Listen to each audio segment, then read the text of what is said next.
finally, getting to the point of all of this work on participles and their forms. This is an amazing array of participles in Greek. In English, we've got like present participles of the type, the sharing, the man sharing the sandwich.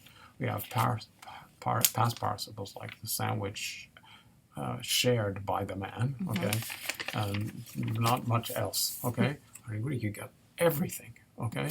So why do you have so many? Well, because it's a really crucial and amazingly powerful way of doing things in language, and we'll see why.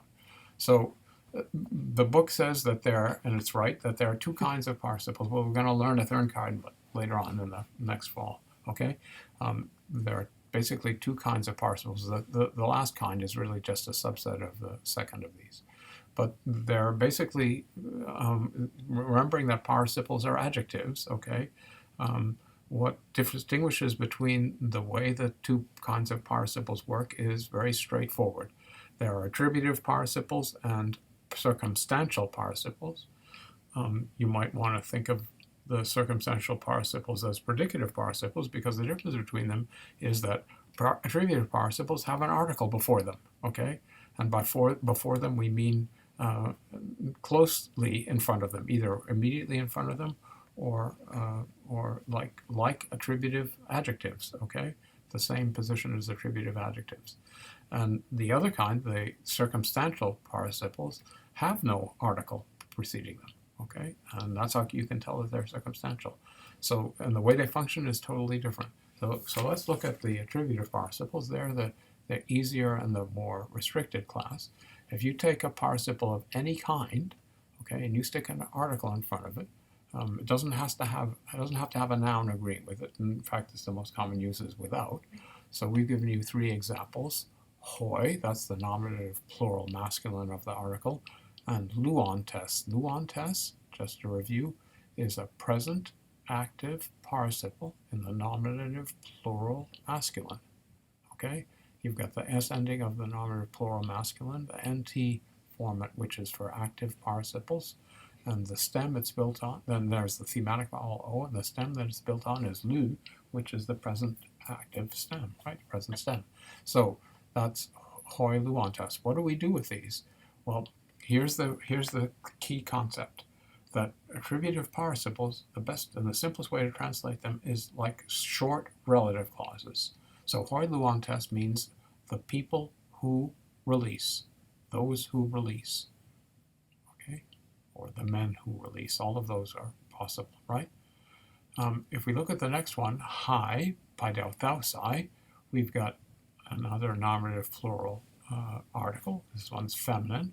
And then the participle we have here is paidao plus theta epsilon. That's the sign of the aorist passive. That's the aorist passive participle in the nominative plural feminine. So this is going to mean the women who were taught. Okay? All right. That's it's a passive participle. It's a relative clause, a short relative clause, the women who were taught. So can you do the next one? Ta, thu, amina. That's your neuter nominative or accusative article. And that participle is built on thu, the present stem, the first principal part of the verb thuo. You've got your thematic vowel o and then mena. So the mena can be either middle or passive, okay? Let's do it as passive. That's going to mean the things or being sacrificed, the things which are sacrificed, okay? Again, do it as a relative clause. Don't do the things being sacrificed. Do the things which are sacrificed. That's much more idiomatic in English and much more like the way in which these things work in Greek. Our last example features a participle with a noun agreeing with it as well as, so it's functioning as an adjective. We've given you two forms of it in which you repeat the article after the noun, tois anthropos, the dative of the word for man in the plural, or human being rather, in the plural, and then we repeated the article tois to add in the attributive position the dative plural masculine participle from the verb kaleo, to order. So this would mean the human beings who ordered, okay? notice it's an aorist participle. It could also be who order in a generic kind of way, okay? Getting the difference between present and aorist participles in Greek can be tricky. So we've translated hoiluantes as the people who release. It would be better to say the people who are releasing, okay, as a translation, instead of release, okay? So because it's not that the aorist participle has tense, it's those who order, and we don't have this kind of form in English, but it's in an inexplicit way, okay, as to the completion or incompletion of it. If that were the perfect participle, which would be kekaleo kasin, it would be kasin rather, pekaleo kasin, it would be the human beings who have ordered, right? And you're not going to see until later Greek anyway, future participles that are attributive, because we'll learn what the future participle does. It's quite restricted, okay, in the other case of the others. All right, so keep that in mind, okay?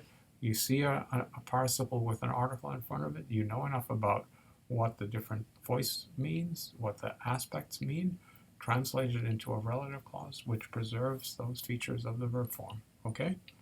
And let's look at the circumstantial participles and how they work. So, are they coming up? Delayed, yeah. Yeah, weird. It'll happen. Here we go. Nope. No. Still not there? What the heck? What the heck is right? What do we need to do? There it goes. There we go. Okay, had to touch it? I don't know. Okay. So this is the genius of the Greek participle. This is where they really shine and have an amazingly broad use in Greek. And what they do, their function is to provide an alternative way of creating subordinate or dependent clauses in Greek of all types that you can think of. So that means that with a circumstantial participle, one that is not preceded by an article, you can create an if clause, a conditional clause, that is an if clause, a temporal clause, that is one that expresses the time when something happens, a when clause. You can have a concessive clause, an although clause. You can have a causal clause, one that expresses the reason for something. In other words, that's preceded by since. And you can also, in the case of the future participle, and this is the only reason that it exists in earlier Greek, you can also express purpose with the future participle. There's no need in ancient Greek to have a word for if, a word for when, a word for although, a word for since, or even a word to express purpose, although generally you do that, okay?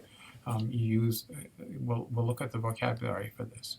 So you can just put the participle there, and Greeks will have enough clues from the context to know, hopefully, whether it's a concessive participle, meaning although, a causal one, meaning since, a purpose clause, or, well, the purpose clause is quite clear because of the futurity of it, or a conditional clause, right? So there's no need to put those in.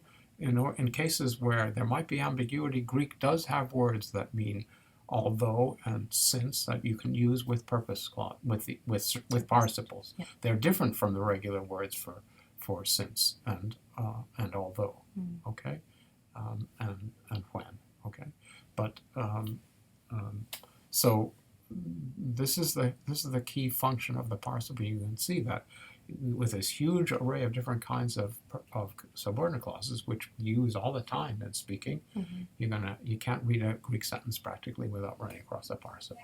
Okay, so let's look at some examples. Okay, and the book has examples there on pages. Do we write them down? 213 to 216. We get to them. Is it doing its thing? Yeah. It's so sluggish today. I don't know what's the matter. It needs your magic, Belisi. Come on. We don't know why this is happening or not happening. There it goes. There we go. Just take All 10 right. minutes. So we've put up a sentence, a sample sentence. There should be a period at the end of it that's missing. Okay. But it's a whole sentence which has a circumstantial participle. There is no article in front of it. And that circumstantial participle is the first word, thuon, from the verb thuo, to sacrifice. That's the nominative singular masculine of the present active participle, right? These have a lot of characteristics that you have to define, right? And when you're identifying them. So it's an adjective, remember, okay? And therefore it is as an adjective, it's agreeing with some noun in the sentence.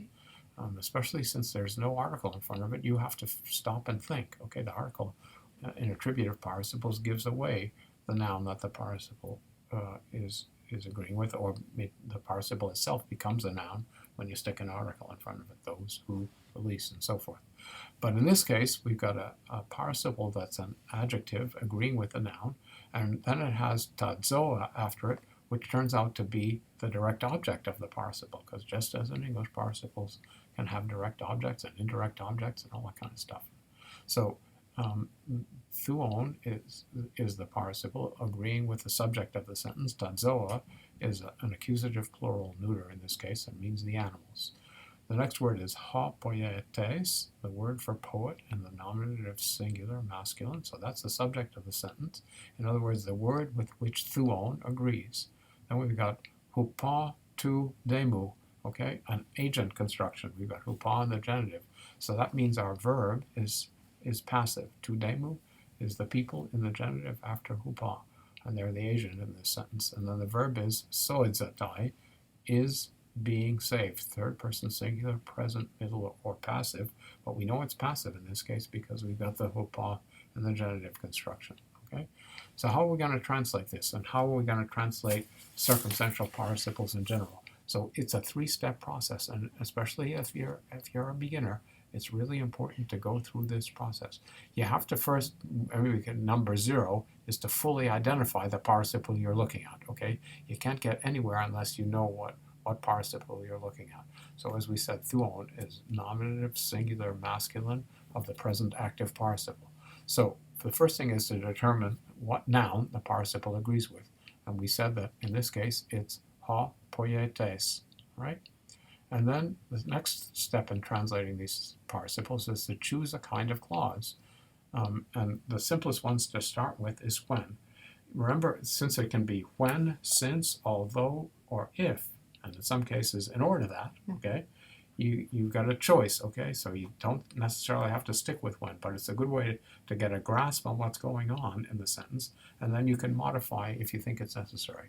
So let's start with when, and then the way you translate the participle as the verb of a subordinate clause, left something out. Translate the participle as the verb of a subordinate clause whose subject is either the noun, that's the subject, or a pronoun, the noun that it agrees with, or a pronoun derived from the noun that the participle agrees with, whose subject is either the noun or the pronoun derived from the noun that the participle agrees with. So let's try that again. You translate the participle as the verb of subordinate clause, and the subject of that subordinate clause is either the noun or a pronoun derived from the noun the participle agrees with. So we said that thuon agrees with ha poietes. So we can say when the poet sacrifices the animals, we made it into a subordinate clause whose subject is the noun. Okay? We can say when the poet sacrifices the animals, the poet is being saved by the people. We can modify the when, but we can also modify the repetition of the poet. We can say when he sacrifices the animals, the poet is saved or is being saved by the people. So that's what we mean by the subject of the dependent clause being either the noun that the participle agrees with or a pronoun derived from that noun. Okay? So again, we tried when. Okay, when he sacrifices the animals, the poet is saved by the people, is being saved by the people. We can do if he sacrifices the animals, the poet is being saved by the people. That makes more sense. We could also do although he sacrifices the animals, the poet is being saved by the people. There might be such a situation. We can also do since he sacrifices the animals, the poet is being saved by the people. That works too, right? Mm-hmm. So in a given sentence, without any context, we may not be able to know which one it is, okay? Notice that there's no word that expresses the when, the since, the although. All those things have to be figured out by you when you're translating the sentence. Mm-hmm. And you have a lot of freedom, therefore, in interpreting what's going on. But we're going to learn in the next video what are the specific words in Greek that you can use with participles to specify what kind of clause they are, because they're not the regular words for when, since, and so forth. Okay? Bye.